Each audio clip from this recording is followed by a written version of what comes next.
Get this done.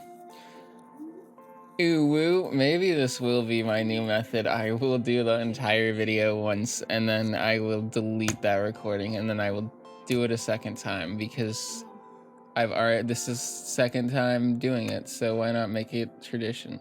I wanted to make this YouTube video because I was bringing my Roland System 1 to work every day with me. On my breaks and lunches, I would close my office door and I would play on it and make sounds, and then I would save those sounds. So the Roland System 1 sounds for this is to satisfy my need to create a project off of those sounds. Then this whole week was absolutely freezing on my way to work. I had to sit and let my windshield defrost. So every morning I sat my phone on my dashboard and I recorded the windshield defrosting, and I was like, I want to do a project with this. So the music video at the end is the footage that I mashed together into a music video. And then finally, a friend of mine asked me if I could do a commission for them for a song for their channel. And I thought, oh boy, I already have 2 projects that I want to do into one.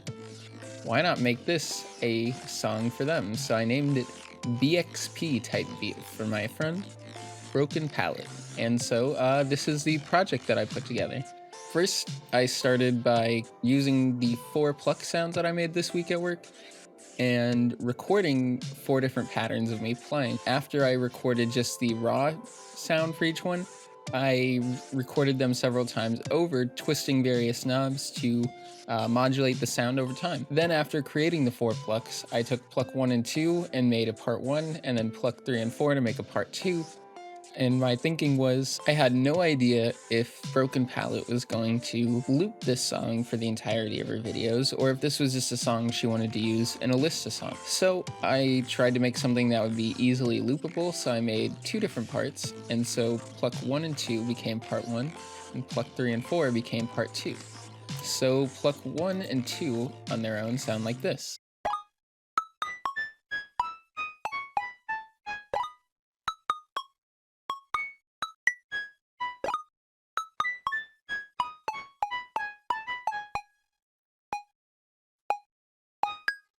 With the modulated layers, it sounds like this.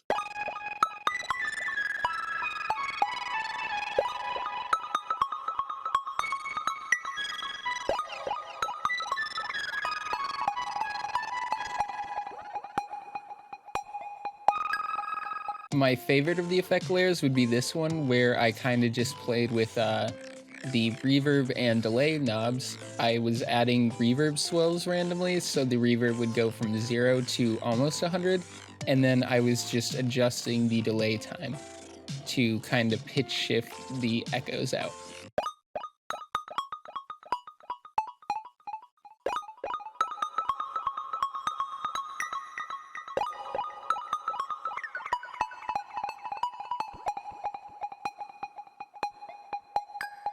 For part 2, I have pluck 3 and 4.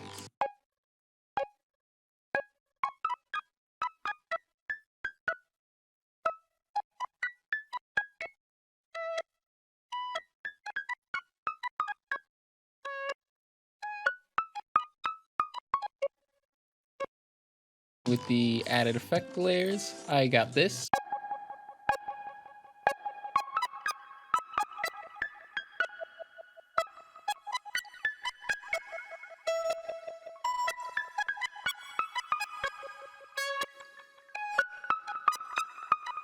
Something that I found really cool with pluck 3 is it had a very short decay time, but I had the release time for both the filter and the amplitude envelopes up really high. So on all these, even though these notes are really short, they were long enough to trigger the entirety of the decay filter, but on these really tiny notes that I added later, it just barely triggered the decay, leaving it to sustain with continue on with the release until it hit the next note, because each one of these sounds was played monophonic.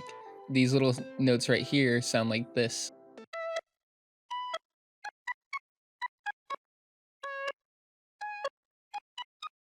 And once I got these plucks out of the way, I moved on to do this. I created some chords to be played along during the song. I wanted some harmony behind all these different pluck sounds, so I created 3 different chord sounds. I created what I call Zelda chords 2, which would be the other Zelda chord sound, and then I just have the serum chords that I made different for both parts. This is why I named them Zelda chord. If we look at our direct wave, for our first Zelda chord, I use one-shots from Ocarina of Time, specifically a harpsichord, a piano high, and a strings pizz-low, P-I-Z-Z. Basically, what I was thinking was if I use samples that have kind of these long trailing off tails, I could use a lute type of bounce, so as long as the notes were held out, it would go down.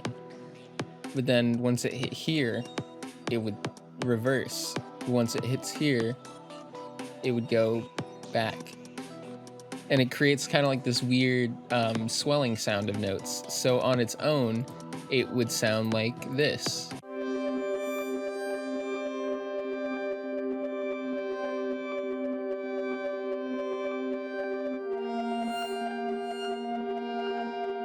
And so each one of those lines is moving at a different speed because this is a single sample played down here.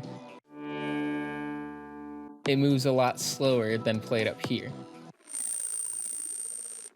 Up here is really unpleasant too. I use that same idea to create this second chord sound, but I used different Zelda one-shots. So I used the steel drum low, steel drum high, and strings pizz, P-I-Z-Z, because I liked the tails on the steel drums, and the string I just very quick and tiny sounding I liked. And the chord on its own sounds like this.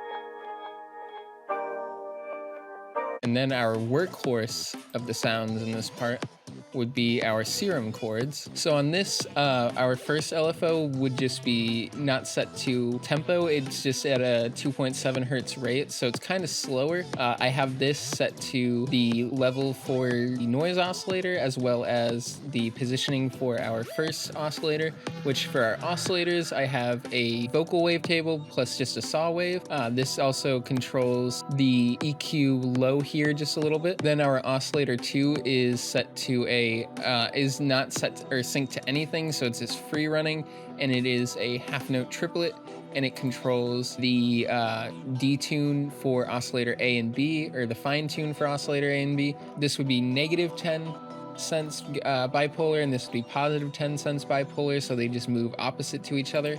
Our LFO3 is more of a side chain kind of effect, running at a quarter note, and it's not synced to anything. It controls the level of the noise as well as the level of the sub-oscillator.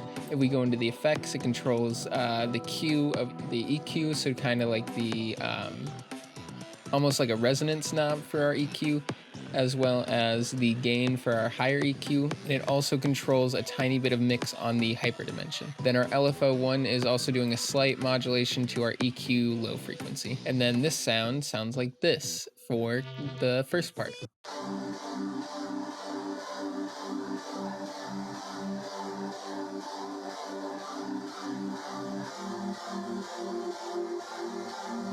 And then for our second part, it sounds like this.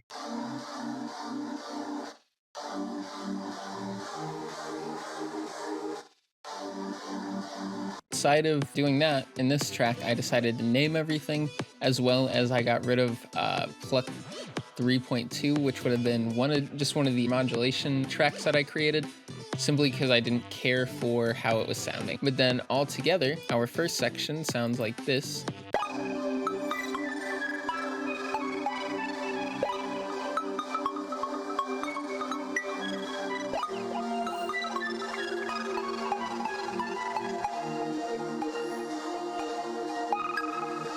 And then our second section is sounding like this.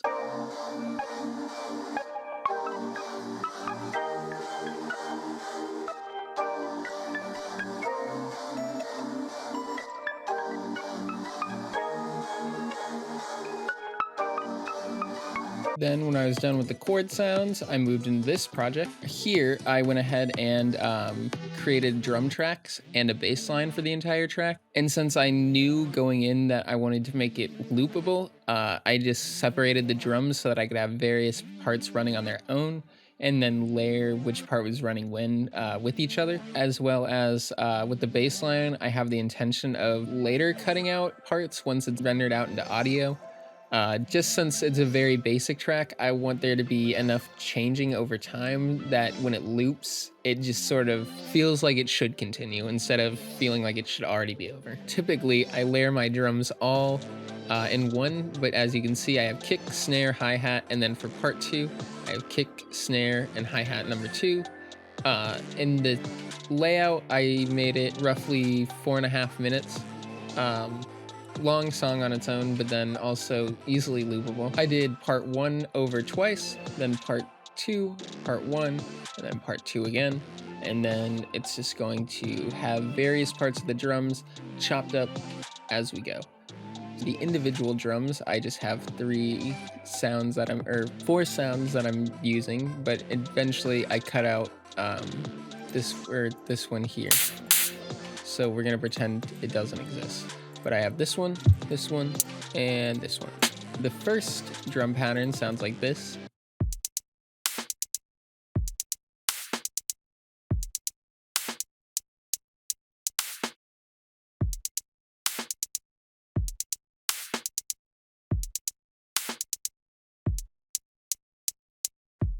Pretty basic, but I think it fits for this track.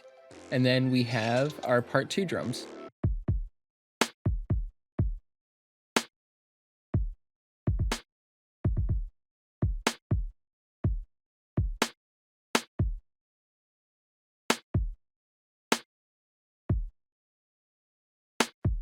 All right, and that's our part 2 drums.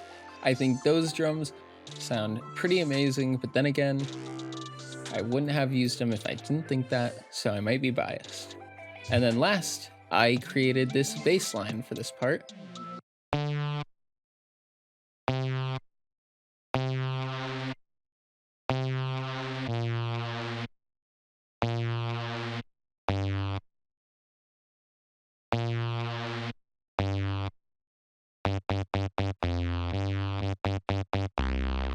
And then in part 2, it sounds like this.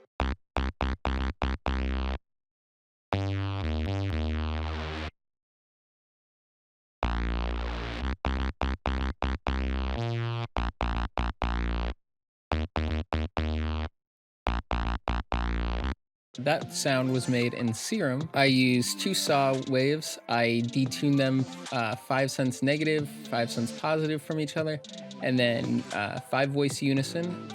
Then I put them both to super saw. The LFO one I turned into an envelope that was just sort of to trigger the sub, oscillator A, B, and then some of the filter resonance, and that's at a 16th triplet note. Just sort of a very quick attack to the sound. I have LFO2, which is also set to an envelope at a half note, and it's sort of a slow start, quick end. I use that to add FM from B to my oscillator A, as well as spread out the detune of the unison for both oscillator A and B. In my LFO3, I modulated the cutoff, and this is just a slow half note envelope, and it also controls the phaser mix closing a little bit over time. And then I have my LFO1, which is just a quarter note that's set to trigger every time we hit the note, and that controls our feedback for our phaser. Altogether, part 1 is sounding like this.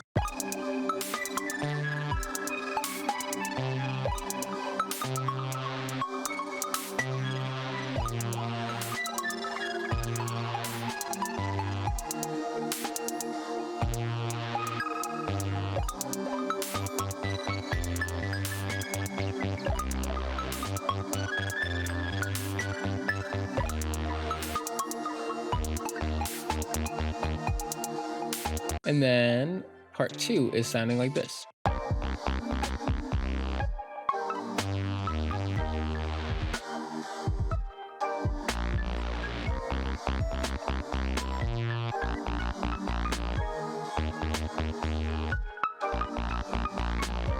Then, once I had pretty much every element that I wanted in the song, I decided that I really just wanted to go crazy with the sound as I arranged everything into a final composition to be played as a one-off or a loop. Whoa, this looks so cool. I went ahead and chopped everything up, as you can see. The only new addition would be that I added this new sound because I remembered it needed to loop and it also needed to sound good transitioning between the parts. I thought that sounded pretty alright, but I felt like it could use something, so I created this little transitioning sound.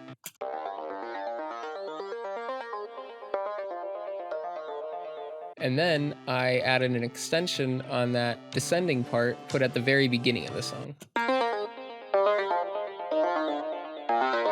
At the very end of the song, I added the little ascending part to close us off.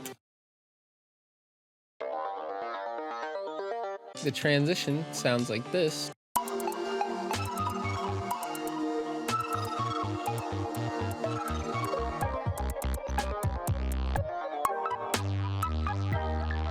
And the looping part sounds like this.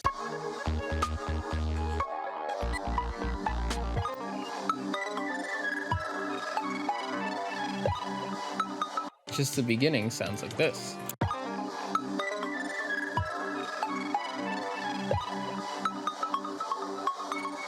So I think that helped make everything fit together. These are the circle tops to my Lego brick. After I chopped everything to where I wanted it to be during the song, I started mixing everything together. So I created little groups with two buses. The left bus would be just an effects layer that these various automation clips control the volume for. We have a master bus, which is just raw audio from each sound, plus the mix from this effects bus. So we have one for our first pluck, our second pluck, our third pluck, our fourth pluck. Then we just group the chords together. Then we have our bass line on its own mixer track.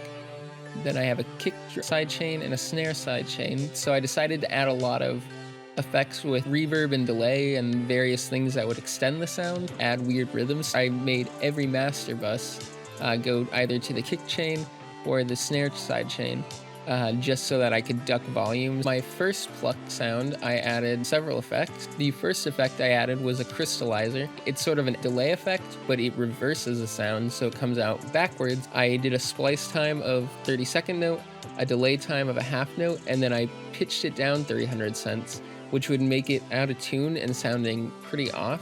But then I used Little Alter Boy to do some pitch and formants shifting to pitch it back up into tune, and that just adds a weird wobbliness to the pitch, as well as Decapitator for some distortion, and then some micro shift to further spread out the sound and give it a dreamy quality. It sounds like this with the effects.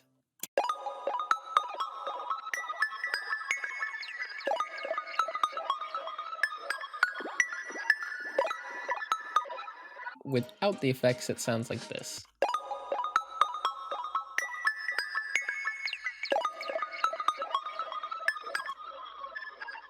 For our pluck 2, I added filter step, which allowed us to do a sequenced filter effect. I use a low pass filter, so randomly the filter will be very open to very closed. It gives it sort of weird, almost bubbling kind of sound, as well as some isotope vinyl to detune the sound a little bit, and I turned it to 1960 to kind of EQ out some of the high and low, and then Decapitator to add just a little bit of overdrive kind of distortion to the sound.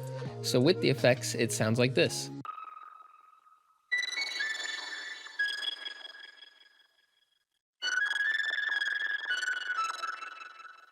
And without the effects, it would be this.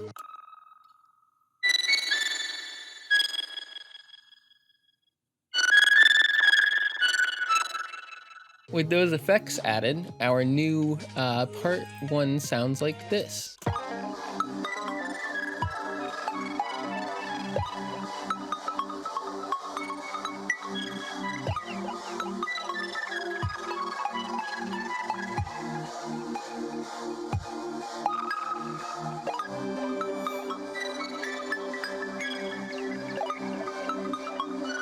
One last thing I did with the effects for part 1 was right at the very end before part 2 kicks in, I did a quick volume up and then off for our effects layer. So it adds sort of this weird kind of swell of reverb and sounds right at the very end. So it sounds like this.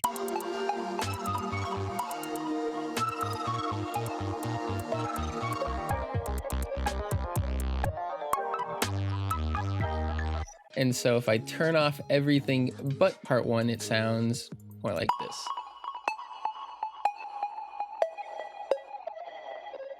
For our second part here, Pluck 3, I added just some decapitator for distortion, and then a ping pong echo with the wet all the way up. So on the effects layer, it's just this delay sound. And then I turned up the low cut and the high cut and made it a space echo. I also played around a little bit with the groove and feel to change the rhythm so it wasn't just a straight 8th note delay. Oh, it sounds like this.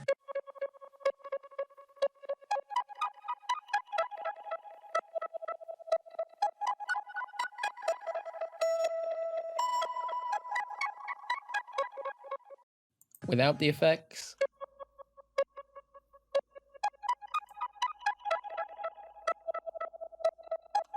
For our Pluck 4, I added liquid and fluid because I love using them together. I found them online for free a long time ago. Randomly, I will use them. They are a phaser and a flanger. I just like to hit randomize and then sort of play with the settings from there. Then I also added Echo Boy for a ping pong 8th note triplet delay through Echoplex, where I also played again with the low cut and the high cut. I turned the wet all the way up on this one as well. And then finally I added Portal for a little bit of weird glitchy stutter effects as well as some pitch shifting. I'll show you a little bit how this sounds in a second. Without Portal and the other effects, it sounds like this.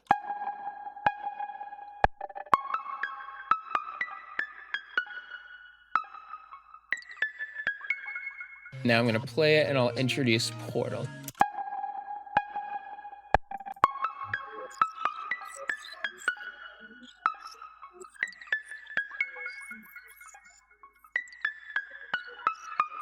Kind of gives a swelling, glitchy, all over the place effect. I really love it. But for the chords bass, I did some Maximus to make the bass layer completely mono, just barely add some stereo separation to the mids, and then widen out the highs, and then just sort of played around with those to get a sound that I like, as well as some basic EQ to it, and then just some basic stuff to the drums, and the overall track sounds like this, as well as this wonderful music video I hyped up in the beginning. But before you guys go watch that, I just wanted to take some time to appreciate the time that we spent together today. Thank you.